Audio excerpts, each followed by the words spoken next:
来人呐！娘娘，起来吧。是。郭总管回宫了吗？回娘娘，还没有。随行的卫士可有人回来？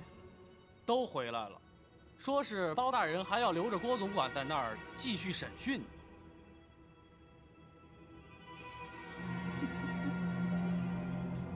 这包拯他真敢！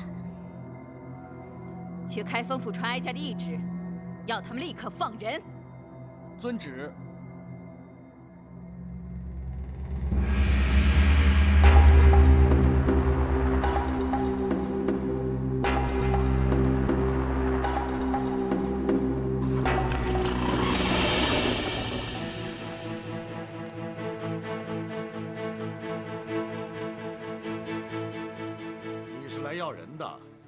奴婢啊，是奉太后懿旨来接郭总管回宫的。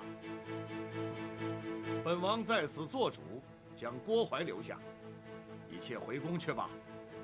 奴婢可是奉了太后的懿旨啊！大胆！奴才竟然顶撞本王！奴婢不敢，只是回去接不回郭总管，无法向太后交旨啊。好。本王就让你回去有个交代。展护卫，先皇御赐金简在此，所到之处，有如先皇亲临。万岁万岁万万岁！本王在此待先皇降诏，郭槐留在开封府听审，不得阻挠。奴婢遵旨。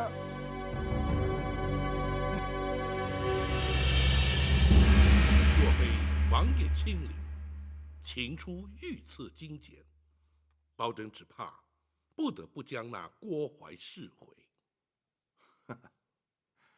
包大人总算有用得着本王的时候了。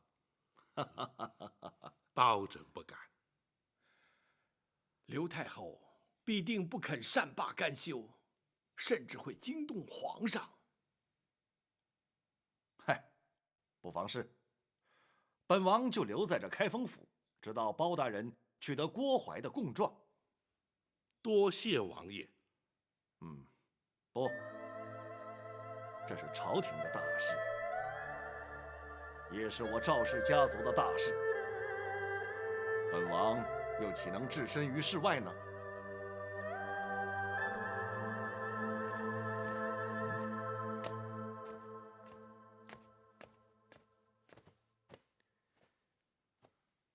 启禀大人，学生已经全部安排妥当了。好，请王爷与陈公公在厅中稍坐。包拯这便就取那郭槐的供状。包大人打算，王爷，包大人打算夜审郭槐。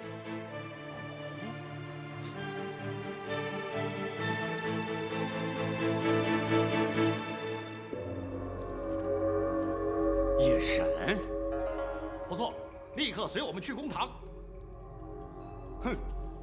包拯是怕太后娘娘派人把咱家接回去，所以才急着夜审。你别做梦了，后宫派来的人已经被请回去了，你没指望了。那为什么要夜审啊？难道郭公公就没有听说过吗？包大人日审阳，夜断阴。哼，那是市井传说。难道他真的能通鬼神啊？哼，那当然，我在开封府可见过多少次了。废话少说，快走吧。快走！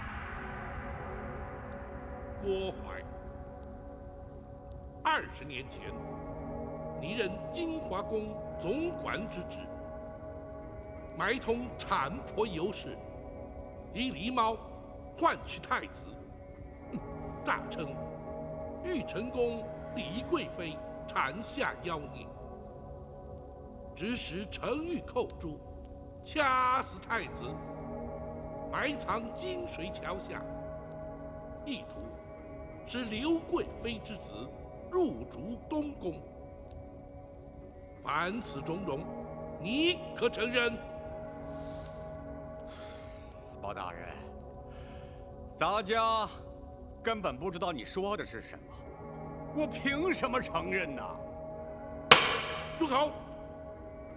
那寇诛良心未泯，不肯与你沆瀣一气，同流合污，暗中将太子送出宫去，你却对他施以酷刑，追问太子下落。寇诛凹刑不过，处处身亡，难道你也不知情？包大人啊，所谓人死无凭证，就算你包大人指证的都属实，但是你可有人证啊？哼！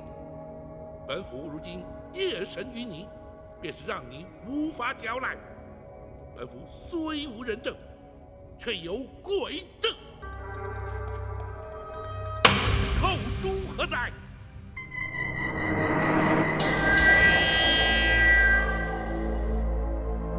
冤魂寇诛，叩见包大人。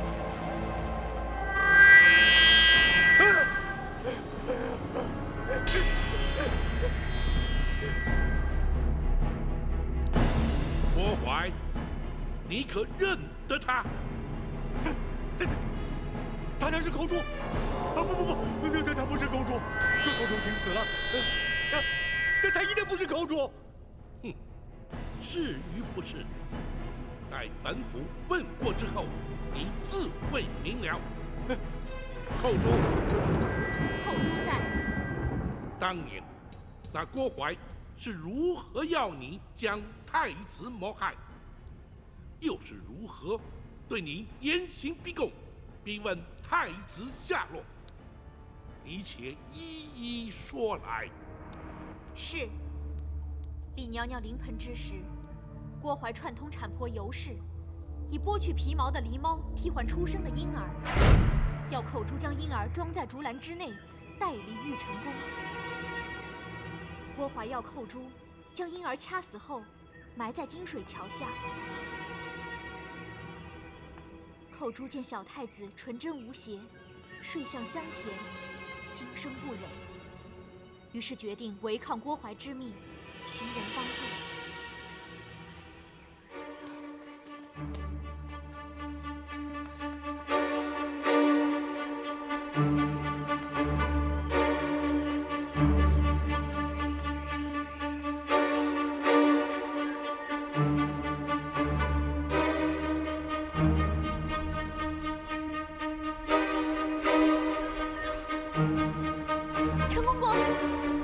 公公救命！寇诛，当时你可是将小太子交与陈琳带出宫去？是。寇诛向郭淮谎称已听命将婴儿埋葬，郭淮没有怀疑，并未追究。郭淮，你可有话说？是，他一定是听陈琳说的，他才真的不是寇诛啊！陈琳是让他来作为证的呀！你且继续听下去。寇诛，既然那郭淮并未追究，却又为何在对你施以酷刑，追问小婴儿的下落？回包大人，李娘娘被打入冷宫之后，寇诛明知她是遭郭淮陷害，却不敢明说，更不敢透露小太子的情形。你为何不说？寇诛唯恐说出实情，小太子假死，会被郭淮发现。你说下去。寇诛只能偷入冷宫，对李娘娘言语安慰，谁知竟被郭槐得知，寇珠虽搪塞其词，郭槐却对小太子之事起了疑心。然后呢？郭槐逼问尸骸埋藏之处，寇珠只得胡乱指点。郭槐竟派人将金水桥下遍地挖掘，遍寻不着之后，便对寇珠严刑逼问。寇珠恍成慌乱之中，记忆不清。郭槐不予置信，继续用刑。寇珠唯恐受刑不过，说出太子下落，只得状注身亡，以死明志，让他们误认寇珠所言是实。这些个事情，你怎么会知道啊？你抽在我身上的鞭痕犹在，我撞柱身亡的血迹未干。你虽然派人刷洗金华宫的殿柱，却洗不尽你心中的梦魇。如今，寇珠要借包大人夜审阴司之便，向你索命，以解我20多年的心头之恨。郭槐，还我命来！还我命来！郭槐，包大人啊！寇珠，阴阳莫辱，人鬼殊途，你不可接近生人。包大人，寇珠要将郭槐带到阴间，交由阎王处置。不，那郭槐既在人世，就该由阳间的律法制裁。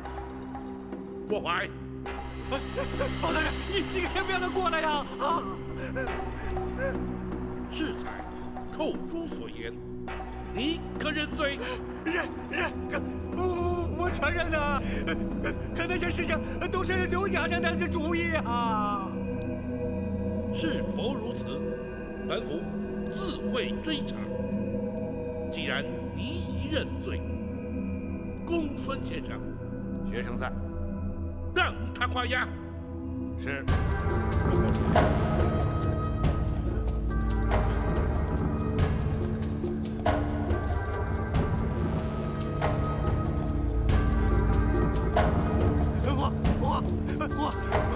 我画呀！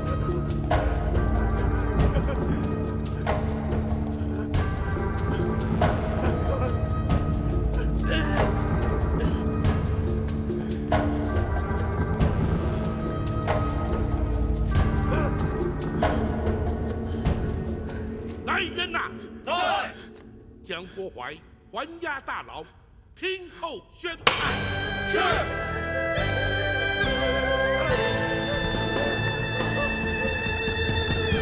包大人果然高明，郭槐如此狡诈，还是难逃法网，签下了供状。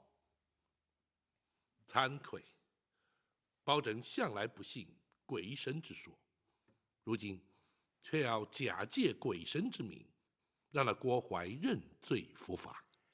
那是郭槐咎由自取，若不是他多行不义，又怎么会疑心生暗鬼呢？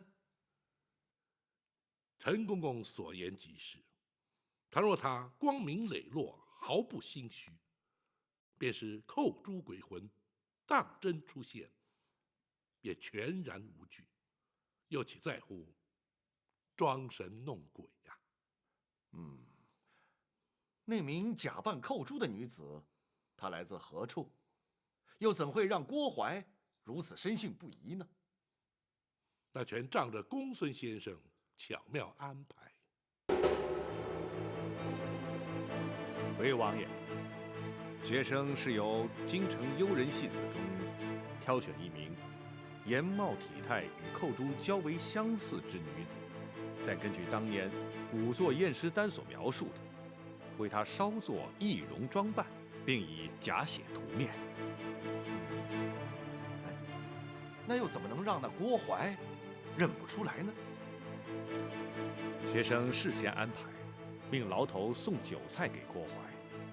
大人夜审之时，郭槐已有5分酒意。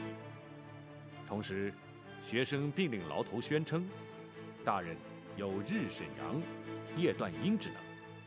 再加上公堂之上昏暗不明，那郭淮心中忐忑之际，自是无法辨认。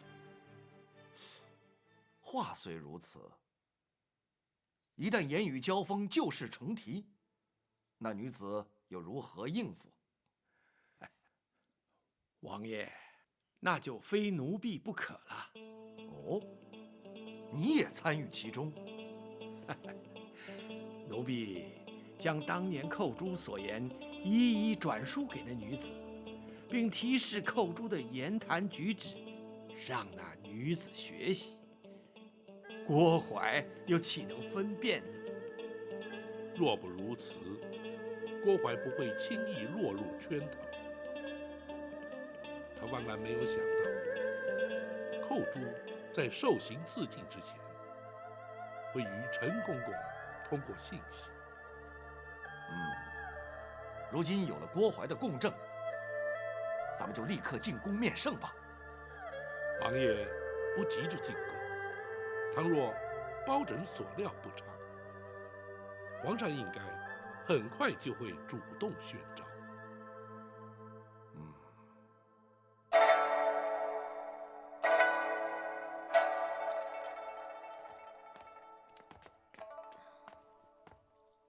母后，皇上来了。母后夜半不眠，命人招儿臣来，是为了……其实也没什么。哀家睡不着，想看看你。那安神露不是可以助眠吗？母后何不服用？八王爷不是说喝多了对身体不好吗？母后，您可是心中有事啊？哀家只是在回想这一生的点点滴滴。来，你坐下来说。是。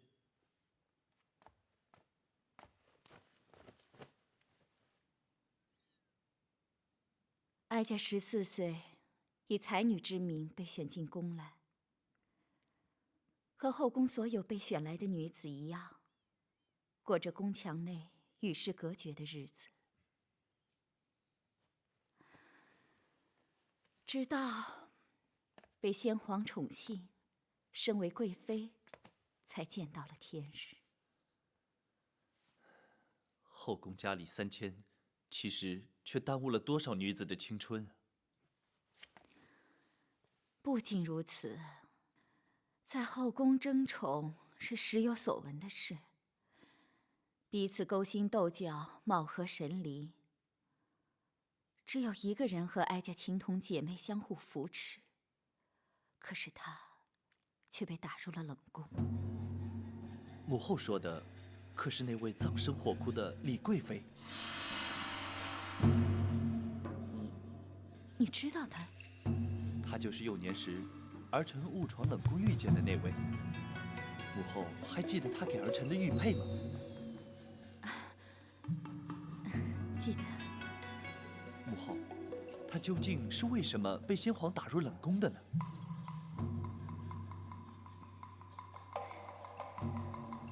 这，在后宫，一旦失宠，可以有千百种的理由。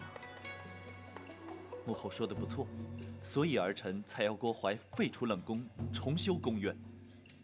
无论如何，母后要比他幸运的多了。不错，陈皇后去世之后，母以子贵，哀家被先皇立为皇后。可是太子却在6岁那年，不幸染病身亡。母后不要难过，母后虽经丧子之痛，可是还有儿臣孝敬。如今贵为大宋朝的皇太后，那些不愉快的日子是不会再来了。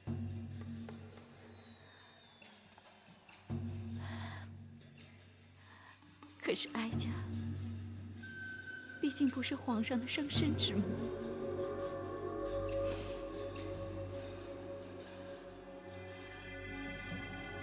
最担心的是，倘若有一天，哀家与嫡娘娘之间有了无法化解的冲突，皇上会如何？母后，那是不可能的。哀家只是打个比方，如果真有那么一天，皇上会如何？如果真有那么一天，儿臣必定会痛苦万分，左右为难。生育养育实在难分轻重。不，儿臣不会让这样的事发生。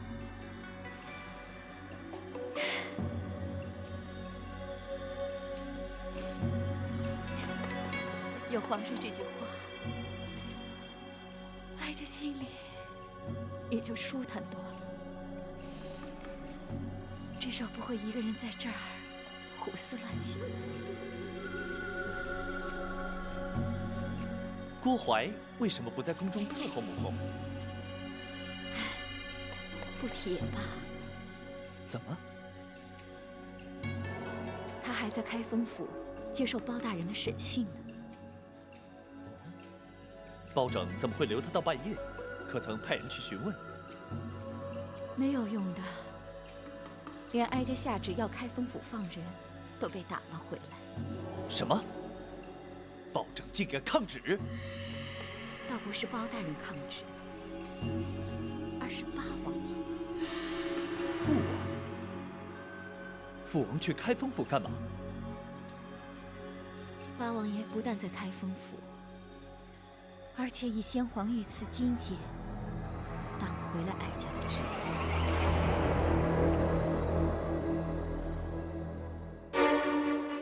皇上派人前来下旨，要大人连夜进宫。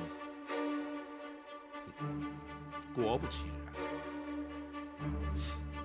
展护卫，皇上只宣包大人一人进宫。回王爷，正是。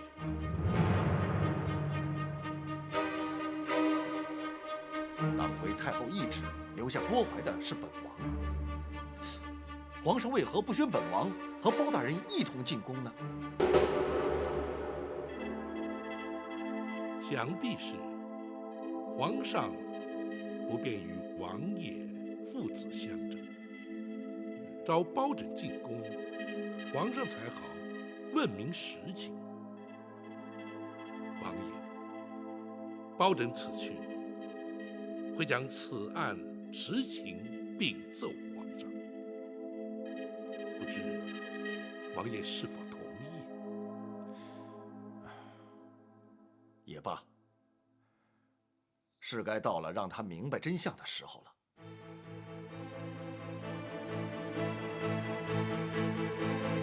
好吧，本王立刻回府，若有需要，本王立刻进宫。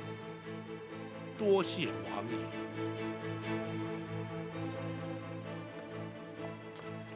什么？郭槐招供了？是。包拯已将他关押大牢，娘娘的冤屈已经可以确定获得平反。好，好，这一天终于来了。宝卿，臣在。哀家什么时候能够见到皇上？臣奉旨连夜进宫，会将全案实情向皇上禀明。娘娘，请等候包拯回禀。哀家就等你回来。娘娘今夜尚未诊治，请容学生为娘娘施针。好，好。娘娘小心。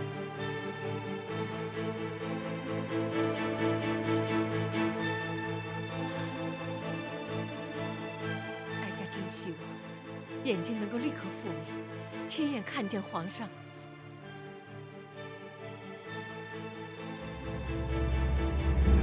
究竟是怎么回事？郭槐去开封府只是作证，你为何不让他回宫？回皇上，郭槐设计一桩重大阴谋，犯下重大刑案，臣乃是依法关押。岂有此理！无论他犯下何等重罪，太后遗旨既已下达开封府，你怎敢抗旨不遵，拒不放人？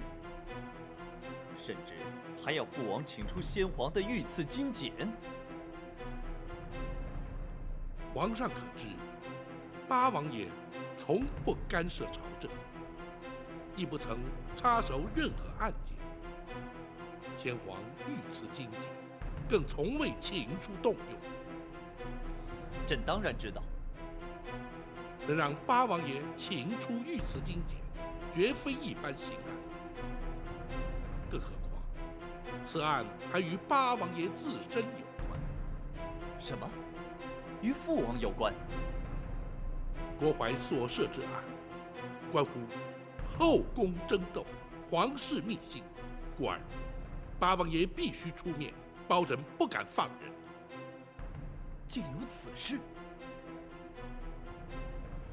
郭槐供状在此，请皇上御览。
觉得如何？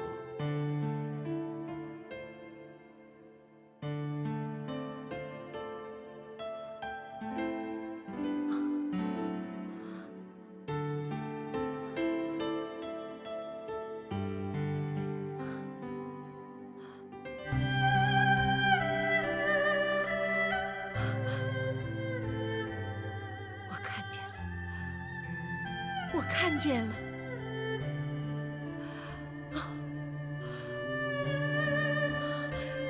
想必你就是公孙先生。学生正是公孙策。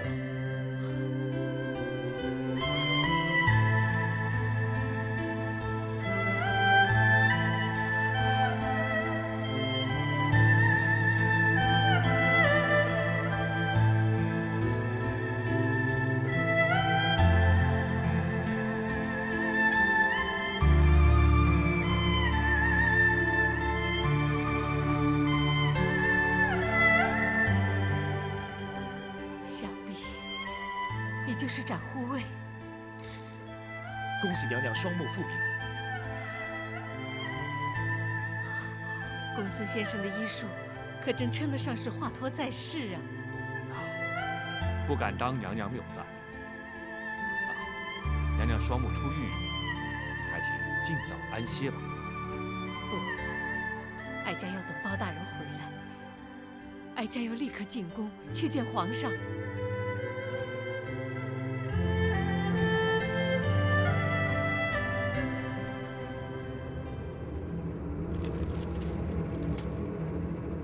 保证，这供状之上所言可是真的？回皇上，千真万确。那郭槐所作所为，正与太后有关。臣敢请皇上屏退左右。你们都退下。遵旨。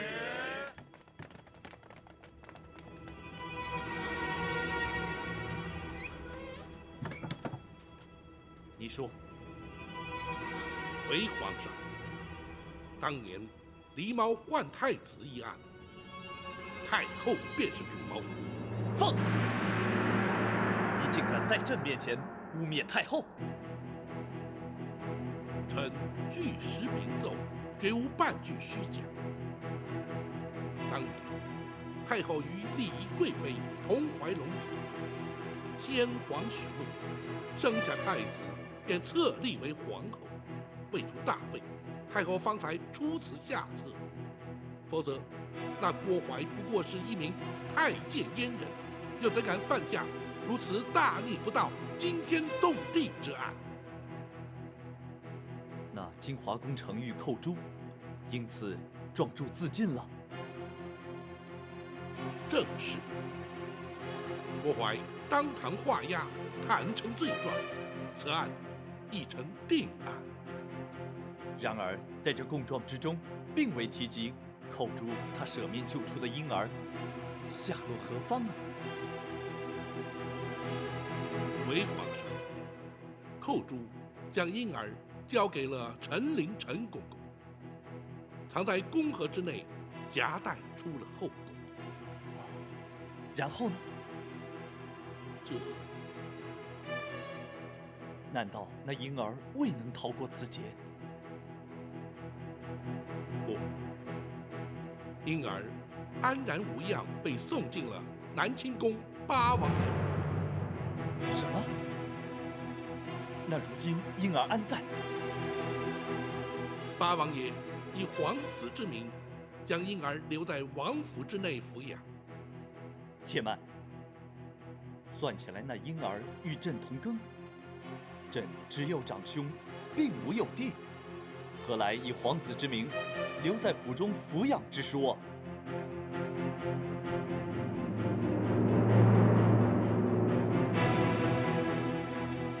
臣斗胆。那浴血重生的婴儿，正是皇上。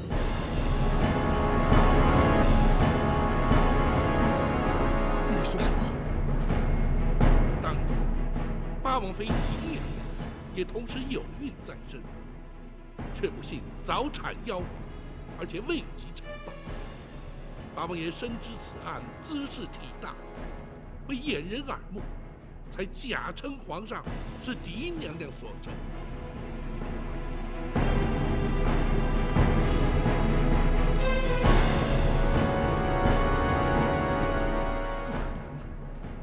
朕分明是父王亲自选入宫中，立为太子。包拯，此事非同小可，你不可胡言乱语。臣绝不敢胡言。八王爷如今正在王府之中静候，皇上可宣召王爷进宫，当面询问。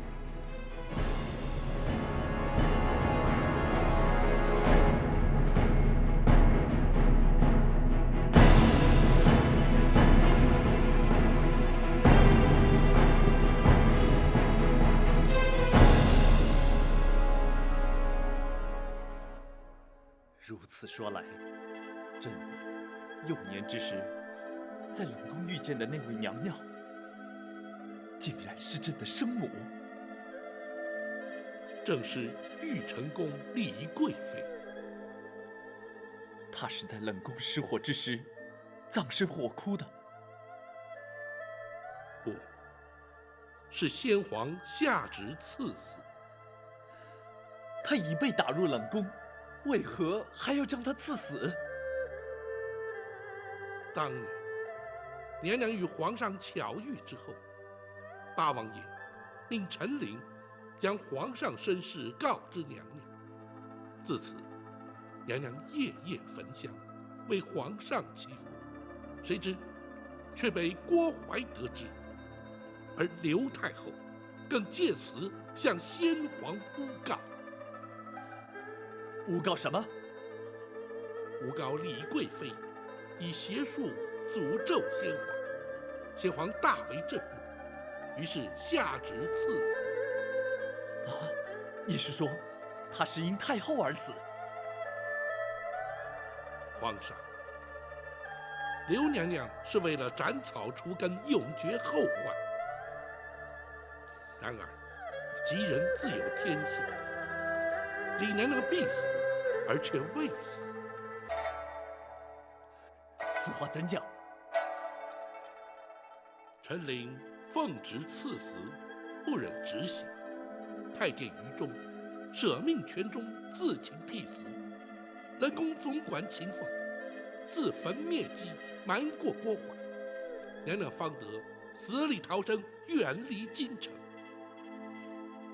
他如今人在何处？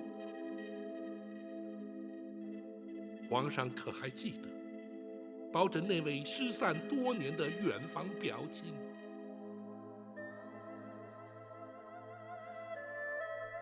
你是说，朕在仁寿宫遇见的那位老夫人？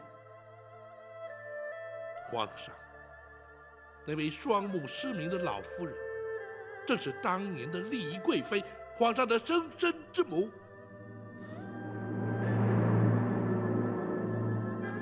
那失明双目，就是因为思念皇上，终日以泪洗面，而活活哭下。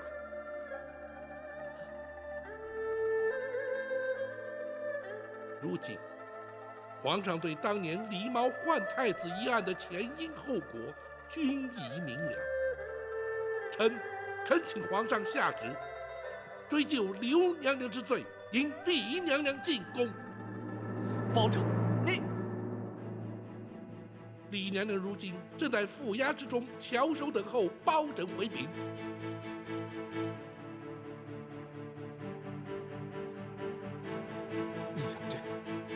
再想一想，皇上可是不信包拯之言？朕不是不信，只是太后对朕有20年的养育之情。皇上此言差矣。刘娘娘虽对皇上有多年养育之情，丽娘娘却对皇上有10夜怀胎之恩。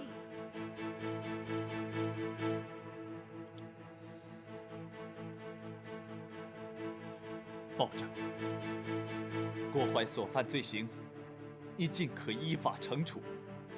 我皇家之事，你就不要再插手管了。皇上念养母之恩情，而置生母于不顾，传之天下，岂不让黎民百姓斥为不孝？包拯天威人臣，又岂能不闻不问？住口！包拯，你不过是小小的开封府尹，是谁给你如此大的权限？朕不让你管，你就不准再管。来人呐！在。将包拯轰出宫去。遵旨。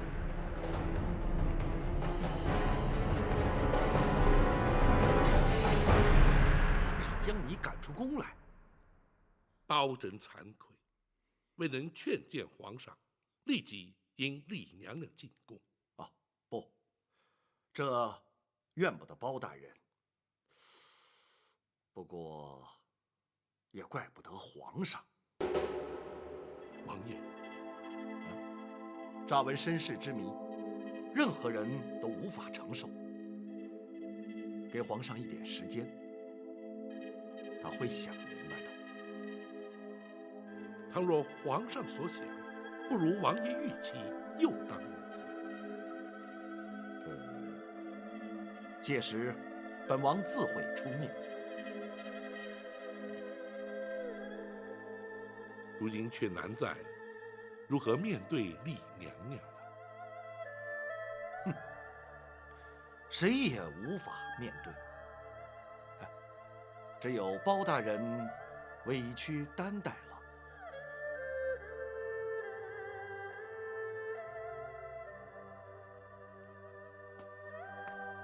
大人已将全案禀奏皇上了。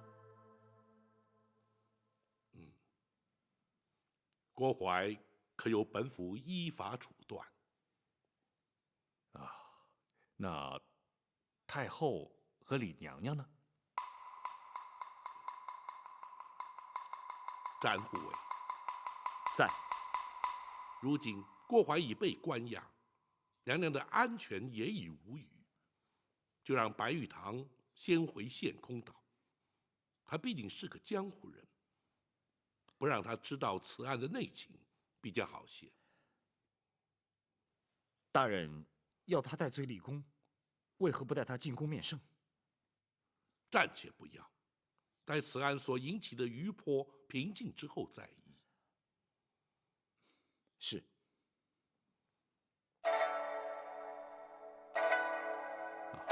大人，皇上对此案可是另有看法？公孙先生果然心思缜密，本府就职，绝对瞒你不过。皇上的确对是否追究太后之罪，是否立刻引李娘娘进宫，尚有所犹疑。皇上怎可如此？既然已知娘娘身份，就该立刻接她进宫，善尽人子之道。无论任何原因拖延，就是不孝。皇上难道不明白这个道理吗？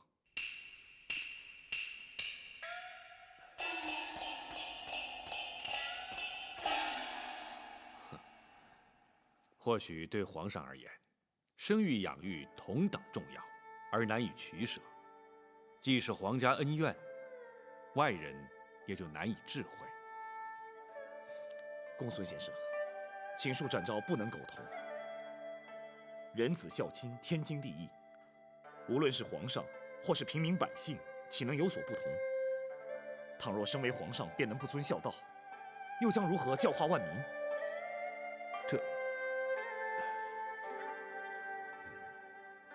展护卫言之有理，本府定会向皇上据理力谏。然而，此刻却必须向娘娘回禀，倒让本府颇觉无奈。可怜李娘娘，方为双目复明而喜，如今却要……什么？娘娘双目复明了？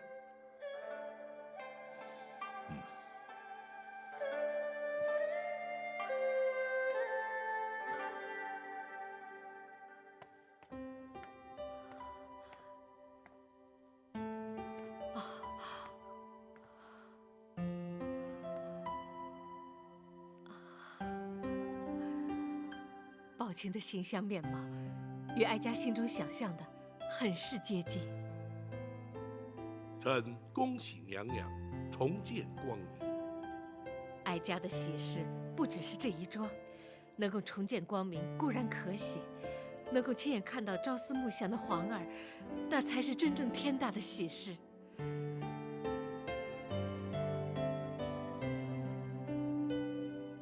宝琴，臣在。哀家何时能够见到皇儿？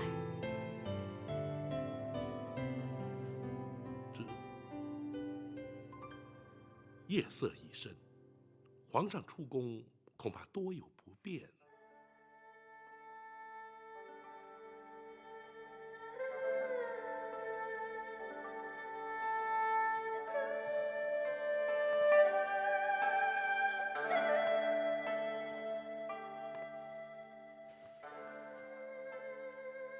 那好，既然皇上不便出宫，那你带哀家进宫如何？娘娘还是等到天明之后。宝琴，你素称刚直耿介，不善言谎，哀家要你照实说，可是皇上不肯认我。不，皇上绝无此意，娘娘万勿误会。既然皇上肯认我，依人之常情，他就该立刻前来见我，为何还要拖延？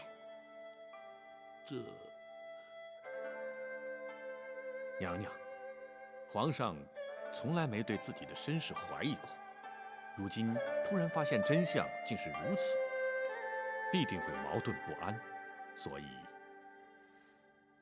好了，公孙先生，你不必安慰哀家，哀家心中明白。哀家已经累了，你们都回去歇着吧。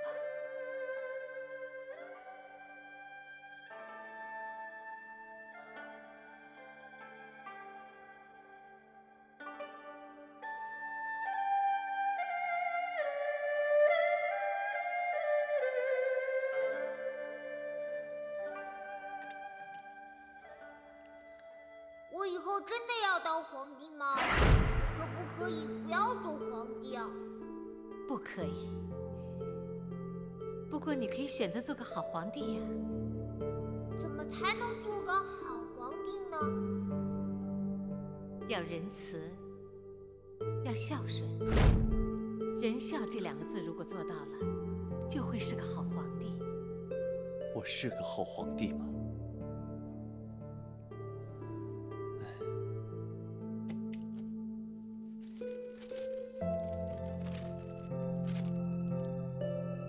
如果真有那么一天，皇上会如何？如果真有那么一天，儿臣必定会痛苦万分，左右为难。生育养育，实在难分轻重。不，儿臣不会让这样的事情发生的。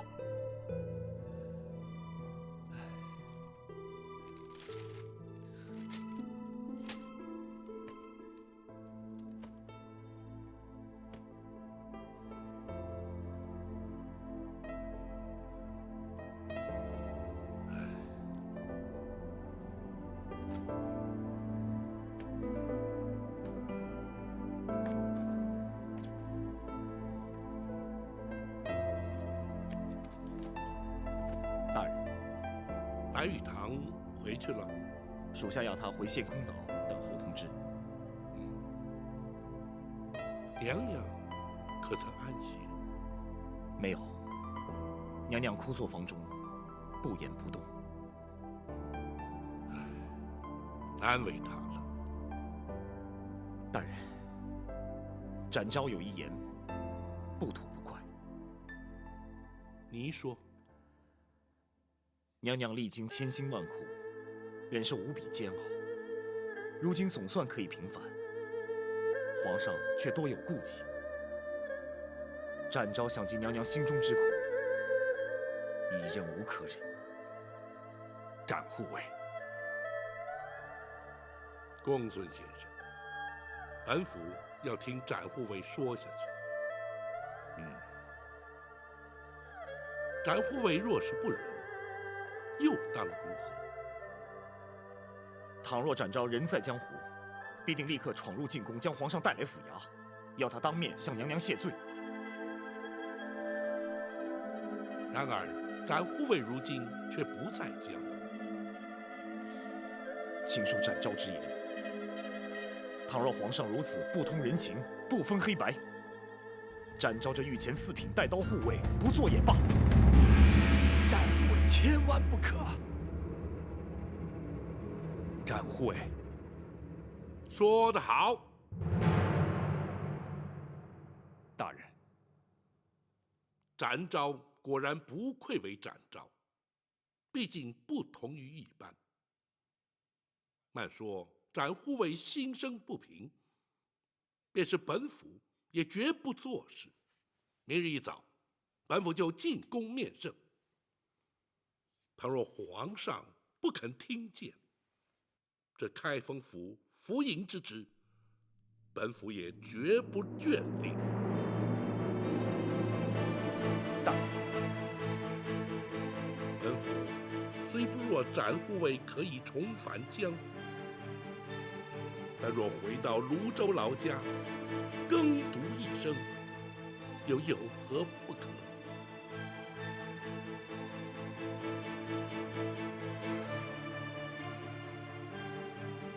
大人，兹事体大，还请大人三思。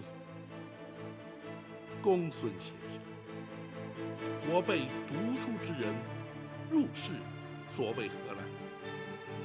若不能分清黑白，据理力争，又如何整生民于水火，解百姓于道玄？今日不能为娘娘平反，明日又如何为百姓洗冤？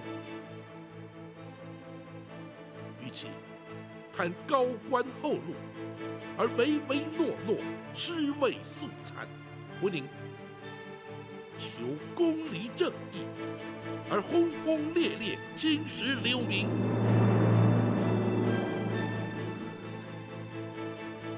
大人的教诲，学生终生不忘。倘若朝中文武皆如包大人一般，又何愁朝纲不正，宋室不兴呢？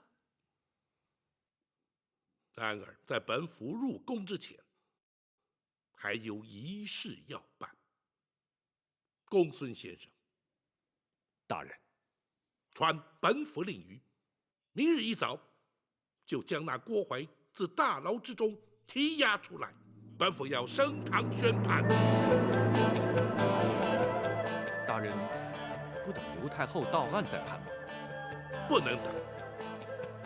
倘若皇上不追究太后之罪，本府也绝不让那郭槐逍遥法外。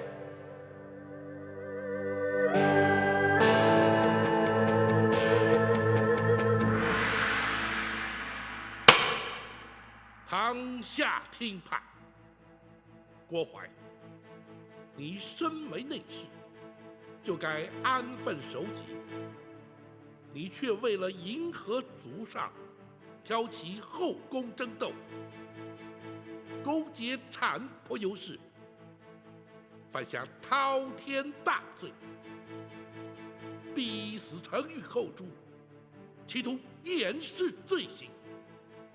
本府以大宋律例，判你扎刀之刑。来人呐！来！糊涂的伺候！部长，洒家是后宫总管，你不去杀我！本府奉旨将你依法惩处，怎会无权？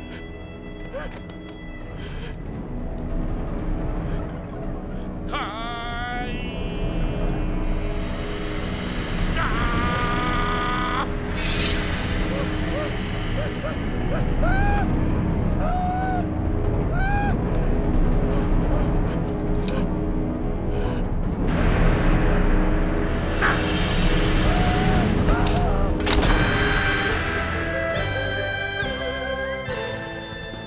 杀了郭槐。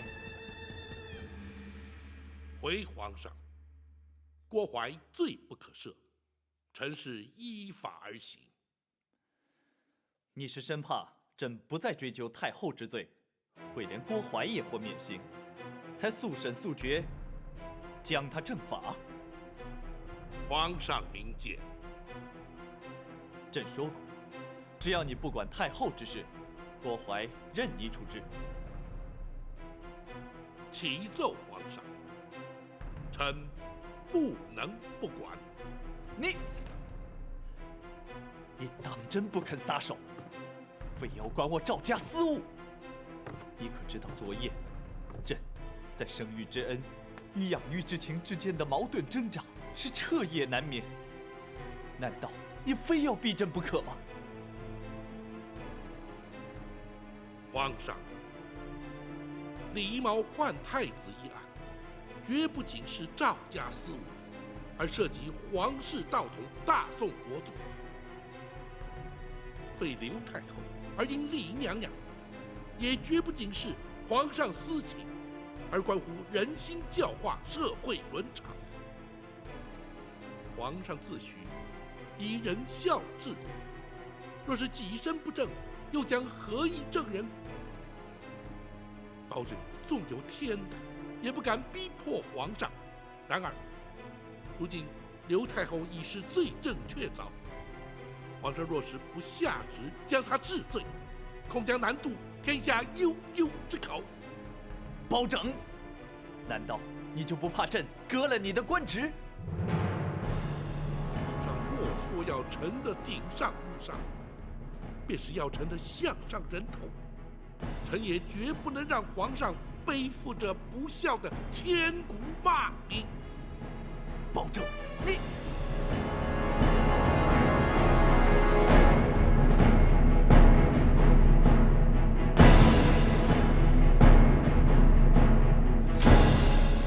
郭槐全招供了。除此之外，朕也已知道，那位双目失明的老夫人，就是当年冷宫的李贵妃，也就是朕的生母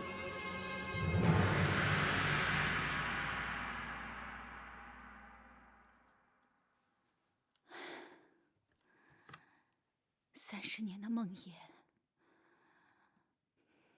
毕竟还是应验了。你为何要这么做？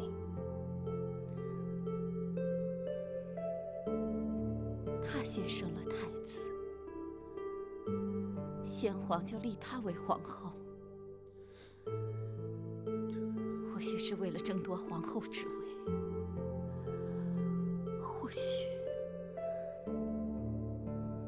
或许只是出于妒忌。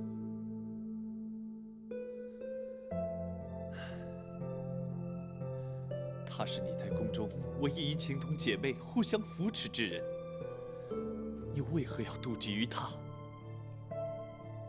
勾心斗角、争权夺利，在后宫不足为奇。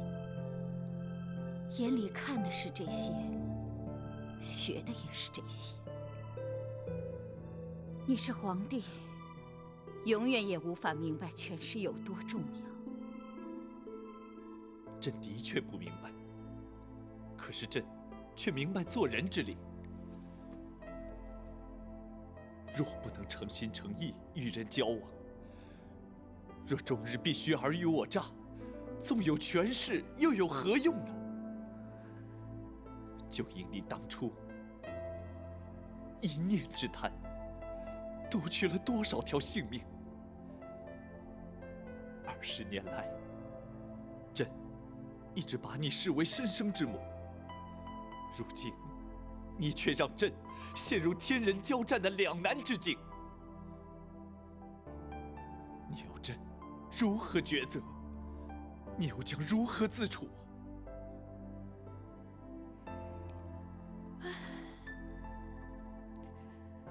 早知今日，何必当初呢？皇上既然到此将一切说明，想必已有所决定了吧？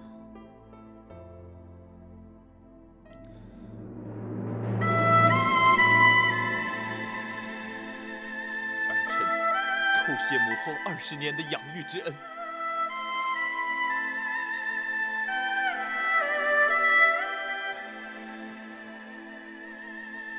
朕会亲往开封府，迎接朕的生身之母入宫。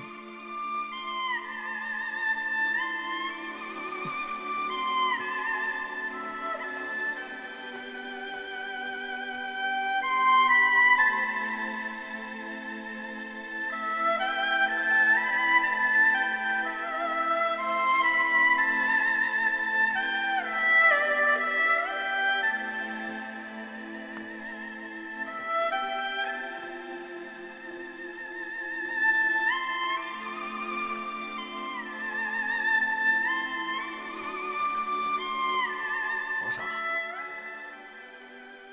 父王，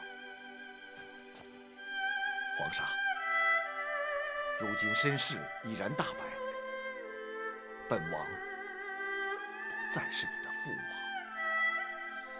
王，而是你的皇叔了。奴婢叩见皇上。亚父请起。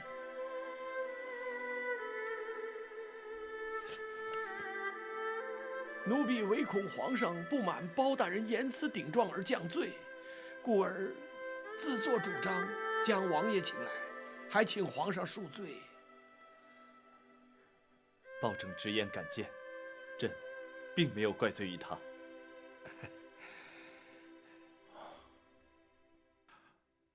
皇上如今作何打算啊？朕一命包拯将太后官服带回府衙，朕稍后便去接驾。皇上圣明啊！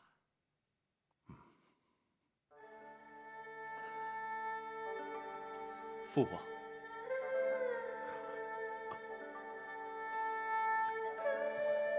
皇叔，你可知道，朕此刻的心情是五味杂陈，百感交集。本王明白，皇上心中之苦，无人能够体会。然而，皇上，你必须要坚强啊！皇上，皇上，太后，太后，太后怎么样了？你快说呀！太后的血量自尽了。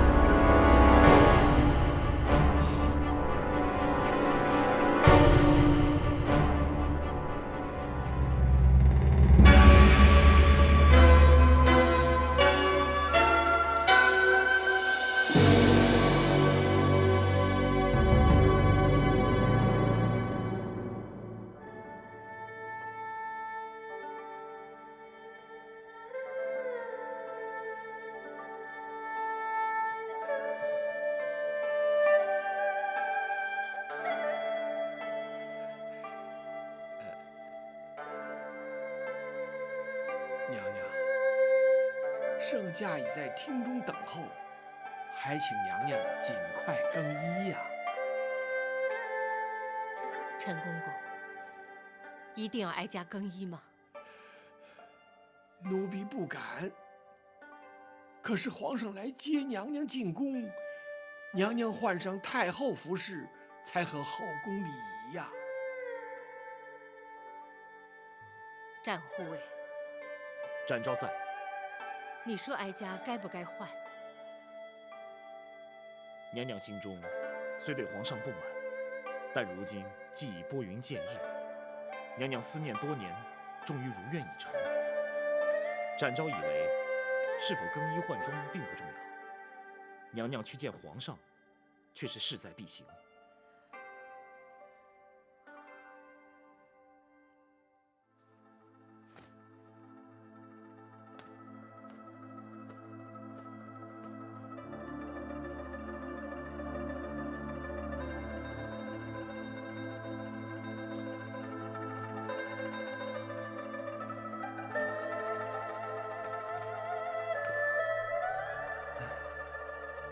朕言知此时才来，太后必定心生不悦，还望皇叔、包卿替朕多美言几句。母子连心，皇上也无需太过担心了。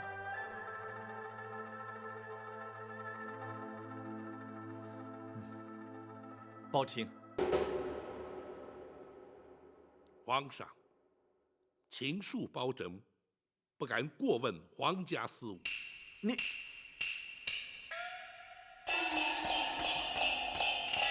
包大人，连皇上所言都能够让你记仇的话，这可不是为人臣子之道了。包拯不敢，只是臣敢请皇上预做准备。娘娘不悦之心，恐非三言两语便能释怀。迟来迎接母后，乃是朕咎由自取。太后若是降罪责罚，朕也无话可说。太后娘娘到。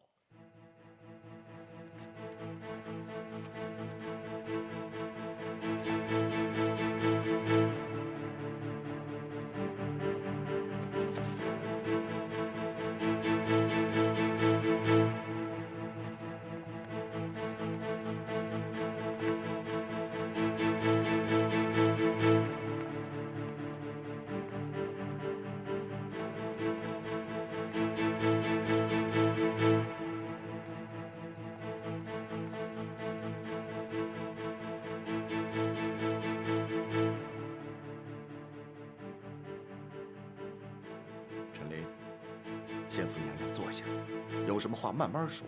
是。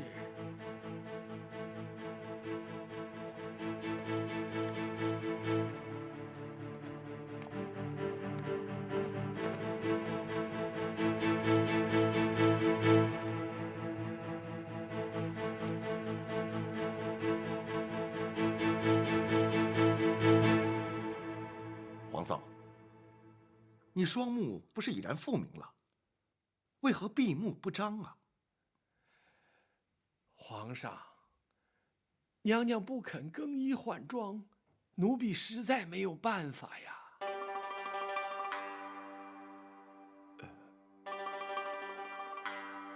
皇嫂，你有何不满，尽管直说，别让皇上尴尬，也免得让大家为难呐。八贤王，并非老身有意刁难。既然皇上不肯认我，我又何必看他？母后，且慢。如今已是我不认你了。在母子未相认之前，老身不以皇家自居，你也休要以母后相称。皇叔，皇嫂，皇上若是不肯认你，又怎会亲临开封府来接驾呢？您就看在本王的薄面上，原谅于他。毕竟他是一国之君，当今的皇上啊。八贤王，恕老身直言，皇上又如何？皇上难道不是父母所生？我为他饱尝10月怀胎之苦，为他受尽牵肠挂肚之痛，为他遭人陷害，打入冷宫，为他先皇下旨白绫赐死，为他流落街头，忍辱偷生，为他流干了眼泪，哭瞎了双眼。而他明知道我是他的亲生母亲，明知道我在府衙殷切期盼，他却不飞奔而来母子团圆，反而在那犹豫不决，左右为难。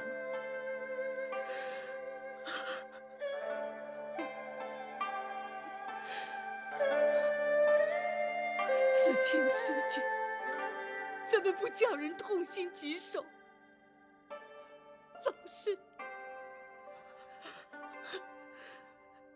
老身又怎么能够原谅他呢？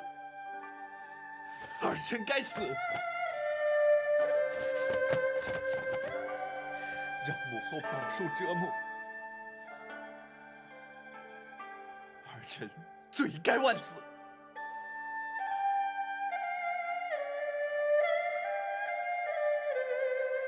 儿臣即便不能得到母后的宽恕，也请母后睁开眼睛，看看儿臣，看看儿臣和20年前在冷宫相遇时有何不同，看看儿臣与先皇有几分神似。母后，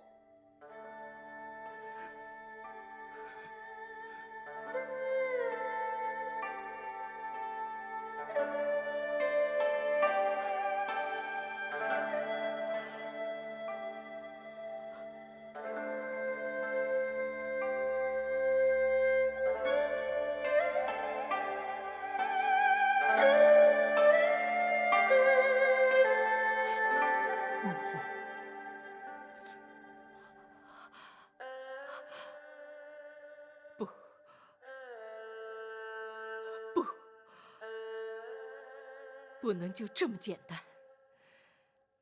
倘若就这么轻易地饶恕你，普天之下为人父母者，又怎么敢生儿育女？这人伦2字，岂非荡然无存？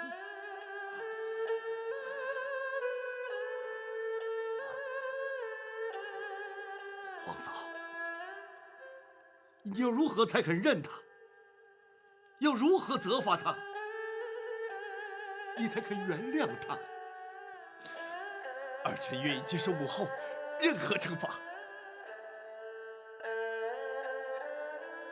在母子相认之前，老身只是一介平民。包大人，包拯在，倘若民间百姓犯了不孝之罪，该是如何惩罚？娘娘，无论如何惩罚，若要想老身认他，除非包大人先依法办他个不孝之罪。宝琴不得推脱，朕命你立即升堂，将这一不孝之罪究办，不得有误。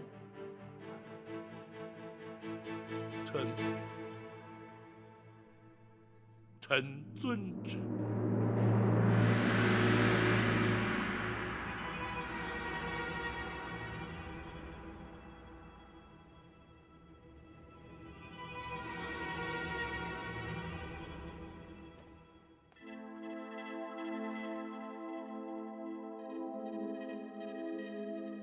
这的确是本府自入世以来，从来没有遇见过的难题，也是自古以来从未出现过的情景。大人真的无法推辞吗？无法推辞。如今这控子不孝之案，本府已是奉旨升堂，不能不办。太后是原告，皇上是被告。大人这主审官，的确是前无古人，后无来者。展护卫似乎不以为怪，想必有所看法。属下不如大人有多年办案经验，也不如公孙先生熟知律法行文。然而却知太后娘娘心中所想。哦，本府愿闻其详。娘娘与天下为人母者并无不同，口中要办皇上不孝之罪，心中却必定舍不得。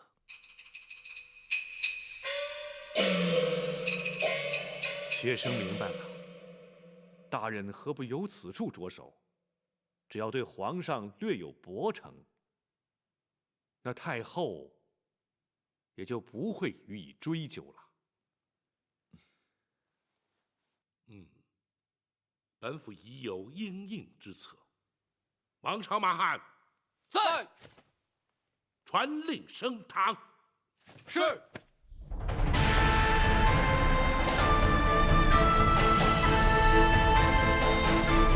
开封府无营包拯，叩见皇上。平身。谢皇上。叩见娘娘、王爷。包大人请起。谢娘娘。来人呐！在。升堂。是。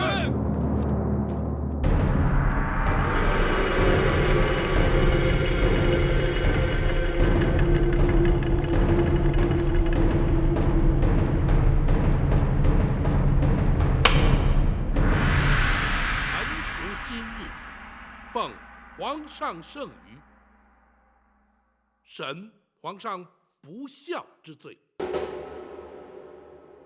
虽然由古至今，自有行制以来，从未听闻以臣审君之说。然而，王子犯法与庶民同罪，律法之前无贵贱之分，本府便以大宋律例论罪判刑。公孙先生，学生在。若依本案实情，该当何罪？该判何刑？回大人，弃亲不养，知亲不问，遇亲不认，事亲不孝，一律可判拘禁、苦役、罚银、杖击之刑。然而，不知者不罪，无心者轻判。本府横情度理，依法判处杖刑20。包大人，包大人，自古岂有陈大军之理？本府也知，绝无以陈大军之理。然而，本府乃是奉旨而行。包大人，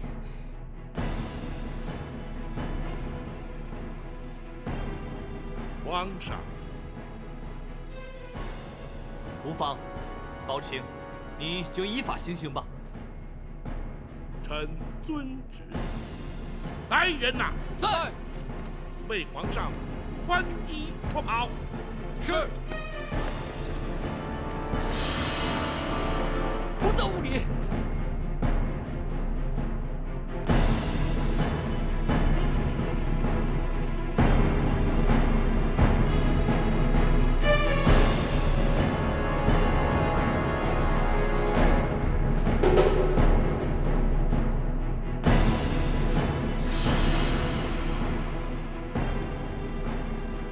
斩护卫，属下在。